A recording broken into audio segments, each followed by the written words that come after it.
hesitated to share this, as the memory still sends shivers down my spine, but perhaps telling the tale will ease the burden it has placed on my mind. It was an ordinary night, or so it seemed. The moon hung low in the sky, casting an eerie glow through my bedroom window. My parents had left for a business trip, and I was home alone, feeling a mix of independence and vulnerability. I had just settled into bed when I heard it, an almost imperceptible scratching sound coming from the hallway outside my room. My heart quickened, and I strained my ears, convincing myself that it was just the house settling or a result of my imagination running wild. But then I heard a soft whisper, as if someone was speaking just inches away from my ear.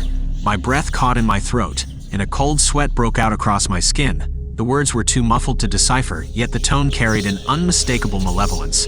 I reached for my phone, the pale light illuminating the room just enough to reveal the shadows playing tricks on my mind. Gathering my courage, I stepped out into the hallway, feeling the temperature drop dramatically. The air was thick with an unnatural heaviness, and an acrid scent hung in the air, a smell I can only describe as a mix of decay and despair. The whispering continued, growing louder as I moved closer to the end of the hallway. My heart raced, each beat echoing in my ears, and then I saw it. A figure, hunched and contorted, its features twisted into an agonizing mask. Its skin was unnaturally pale, stretched taut over bones that seemed to jut out at odd angles. The whispering seemed to emanate from this grotesque being, its lips moving in a macabre dance. Paralyzed with terror, I could only watch as it drew closer, its disjointed limbs making a sickening sound with every step. Its eyes, if they could be called that, gleamed with a malevolent hunger that struck at the core of my soul. I wanted to scream, to run, but an invisible force rooted me to the spot. As the creature loomed over me, the whispering turned into a cacophony of voices. Anguished cries, desperate pleas, and maniacal laughter all blended into a horrifying chorus. The pain in my head was unbearable, as if the voices were trying to claw their way into my mind. I thought I would go mad, that my very sanity was unraveling. And then, with a final, piercing scream that reverberated through the house, the creature vanished, leaving me collapsed on the floor, gasping for air. The scent of decay lingered for a moment before dissipating, and the heaviness in the air slowly lifted. I was left alone, shaken and traumatized, unable to comprehend the reality of what I had just experienced. To this day, I struggle to make sense of that nightmarish encounter. The scratching, the whispers, the grotesque figure, it all feels too real to dismiss as a mere hallucination.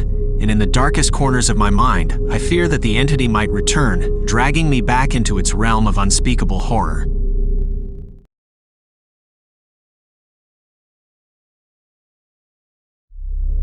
I can hardly bring myself to put this experience into words, but if sharing it can somehow provide a release, then I'll recount the events as best I can. The night was as still as death itself, a suffocating silence enveloping the house. My parents were away on a weekend retreat, leaving me alone with the company of my own thoughts. The solitude was heavy, like a thick fog that clung to every corner. I had just finished watching a movie and decided to head to bed, hoping sleep would offer an escape from the growing unease. As I lay in bed, the darkness seemed to press in on me, and the air felt charged with an unnatural energy. That's when I heard it, an almost imperceptible scratching sound coming from the closet. My heart stuttered, then began to race, its rhythm echoing in my ears. I strained to listen, praying that it was my imagination playing tricks, but then the scratching transformed into a soft, rhythmic tapping, and my blood turned to ice. The taps formed a pattern that seemed almost like a message that was being tapped out from within the closet. Fear paralyzed me, and I couldn't tear my gaze away from the closet door. Then in a gut-wrenching moment, the door creaked open ever so slightly. My breath caught in my throat, and I felt a bead of sweat trail down my temple.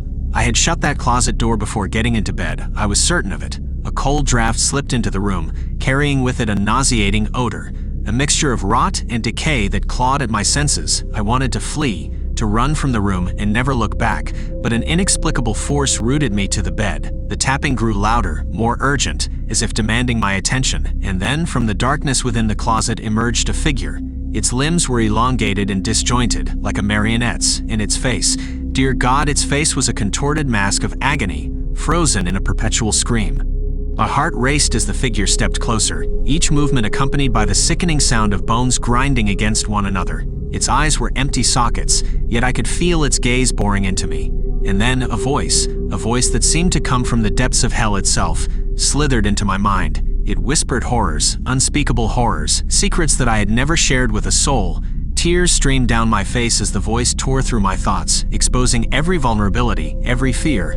The pain was unbearable, a mental anguish that eclipsed any physical suffering. I wanted it to stop, to end the torment, and as if responding to my silent plea, the figure's lips stretched into a grotesque smile.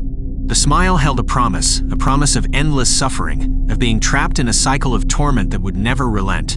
And just as quickly as it had emerged, the figure retreated back into the closet, the door slamming shut with a resounding thud.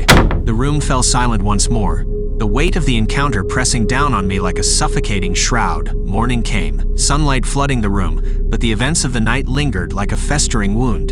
The closet door was tightly shut, as if nothing had happened, but the scars on my mind were impossible to ignore. I knew that something malevolent had crossed into my world that night, something that fed on the very essence of my being. I'm haunted by that night, the scratching, the tapping, the horrifying figure, and the voice that etched its terror into my soul. It serves as a chilling reminder that there are forces beyond our comprehension, forces that can shatter our sense of reality and leave us forever scarred.